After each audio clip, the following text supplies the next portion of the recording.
할렐루야. 2024년 6월 28일 금요일 아침입니다.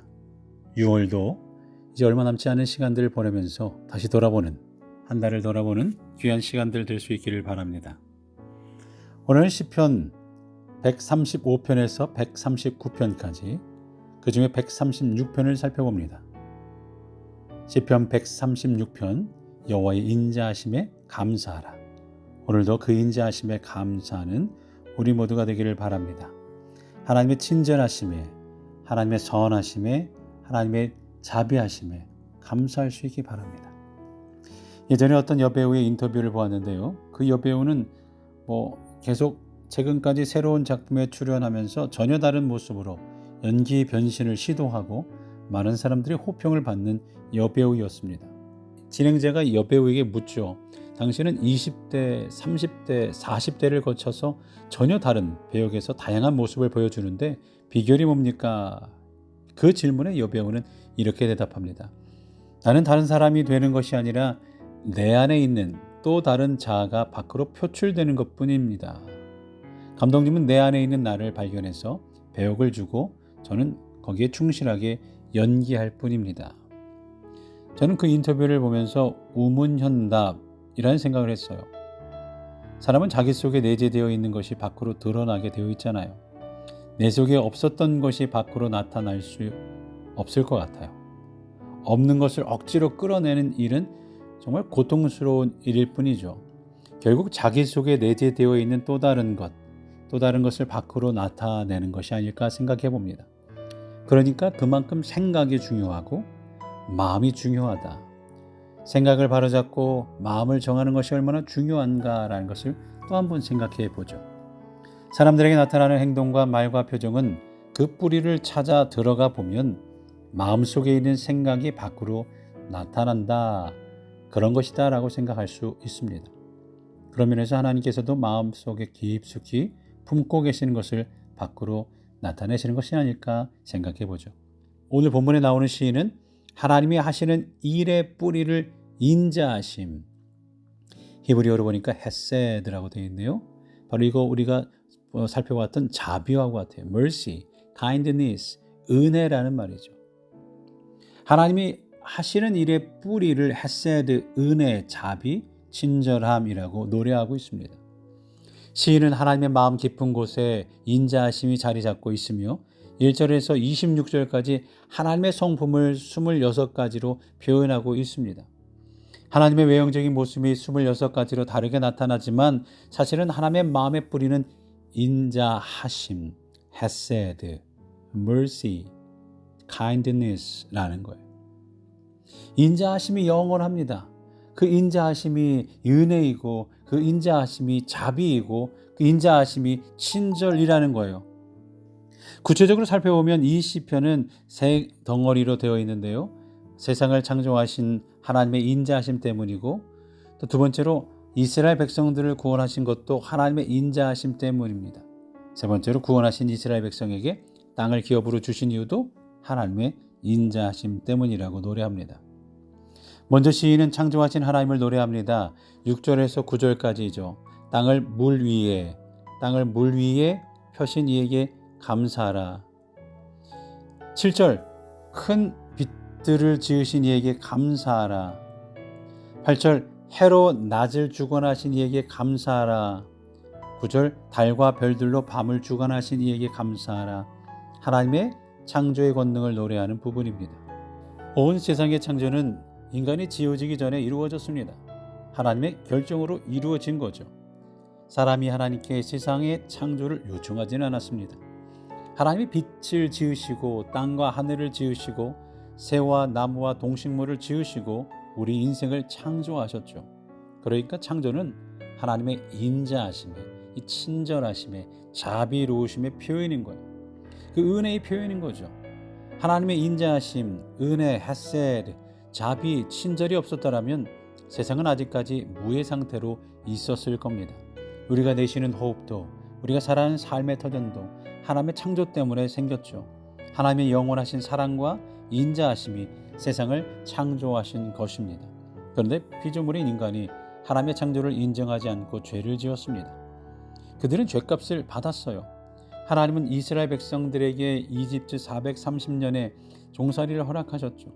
그러나 하나님은 고통받는 그들을 구원해 내시고 인도해 내셨어요. 이른바 출애굽 사건이죠. 11절에서 15절까지 이스라엘을 그들 중에서 인도하여 내신 이에게 감사하라. 12절에 강한 손과 펴신 팔로 인도하여 내신 이에게 감사하라. 13절에 홍해를 가르신 이에게 감사하라. 14절 이스라엘을 그 가운데로 통과하게 하신 이에게 감사하라.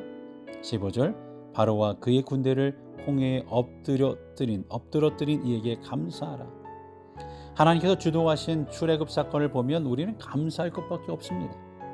인간의 힘으로는 출애굽이 불가능했어요. 어떻게 인간의 힘으로? 강력한 그때의 최고의 바로의 군대와 싸워 이길 수 있었겠습니까? 바로의 고집을 꺾을 수 있었겠습니까? 바로는 강력한 군대를 가지고 있었고 교만하고 오만한 마음이 있었어요. 하나님의 손길이 아니었다라면 열 가지 재앙이 아니었다라면 바로는 항복하지 않았을 겁니다. 그러나 하나님의 강한 손길과 징계로 그는 항복했습니다. 이스라엘이 해방되어 나오며 홍해를 만납니다. 뒤에는 이집트 군대가 따라옵니다. 하나님의 인자하심이 아니었다면 홍해가 어떻게 갈라지고 이집트 군대가 어떻게 바다에 수장되는 일이 일어났겠습니까? 모든 일이 하나님의 역사이죠. 오늘 보면 시인은 이렇게 구원해 주신 하나님의 은총과 역사를 하나님의 인자하심이라고 노래하고 있습니다. 이뿐만이 아닙니다. 하나님이 이스라엘 백성들을 이집트에서 나오게 하신 이유는 그들을 책임지기 위함입니다. 그들을 고난의 광야 40년 길을 걷게 하신 후에 하나님은 그들에게 땅을 기업으로 주셨습니다. 21절 22절 그들의 땅을 기업으로 주신 이에게 감사하라. 그 인자하심이 영원함이로다. 곧 그 종 이스라엘에게 기업으로 주신 이에게 감사하라.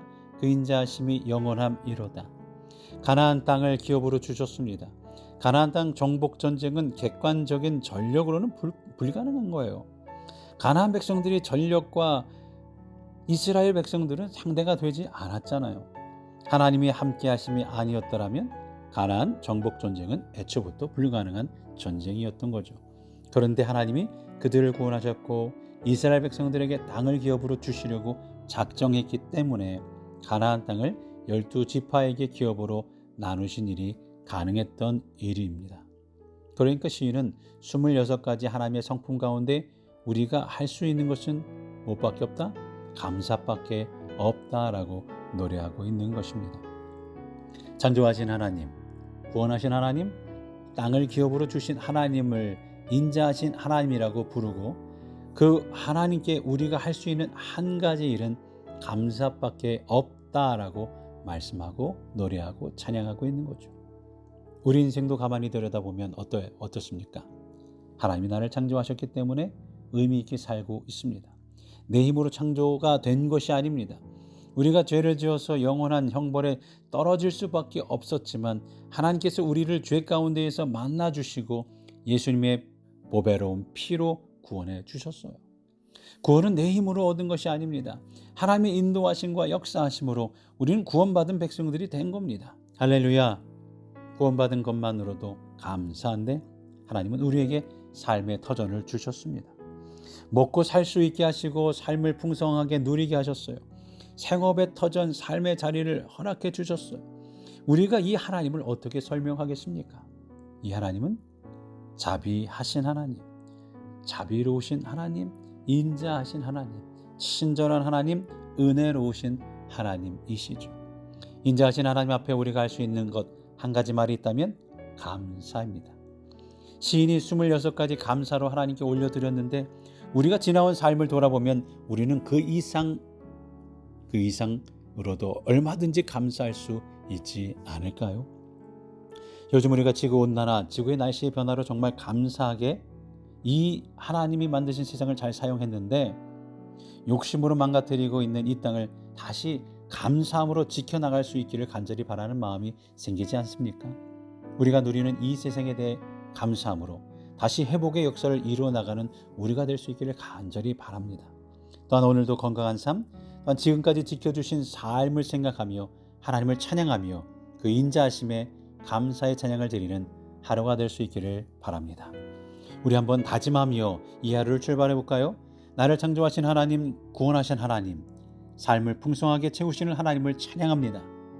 입술에 감사와 찬양의 열매를 맺으며 살아가겠습니다. 오늘도 이렇게 고백하며 하루를 출발할 때에 우리 성도님들을 위해서 기도해 주시고 아프시고 힘드신 분들을 위해서 기도해 주실 뿐만 아니라 직장과 일터, 신분의 문제로 하나님께 구하는 이들을 위해 우리의 자녀들의 구원을 위해 출타 중인 분 잘 돌아오실 수 있도록 이제 다음 주면 월요일부터 청년부 코스타가 진행됩니다. 모든 과정 오고 가는 일들 속에 기도해 주시며 계속 준비하고 있는 교육부 한글학교를 위해서 함께 기도해 주시기 바랍니다. 우리 함께 기도하며 나아가실 때에 오는 박한나 청년의 영어 기도로 오늘 마무리하겠습니다. 기도합니다. Dear Heavenly Father, we come before you with grateful hearts. We ask you to bless and lift our church. We pray for our pastors. Grant them with wisdom and strength. May they be guided by your Spirit in every decision so that we can become a church of faith. We pray for our congregation. Please help us to open our hearts to be set on you. We pray for your Holy Spirit. We seek your wisdom, guidance, and strength so that we can become faithful servants and share your message with others. We ask for unity within our church and show love, kindness, and give truth to one another. We love you, Lord, and we ask that you bless us. Help us grow our faith and help our congregation work together as one body. May we seek you in everything that we do. In Jesus' name, amen.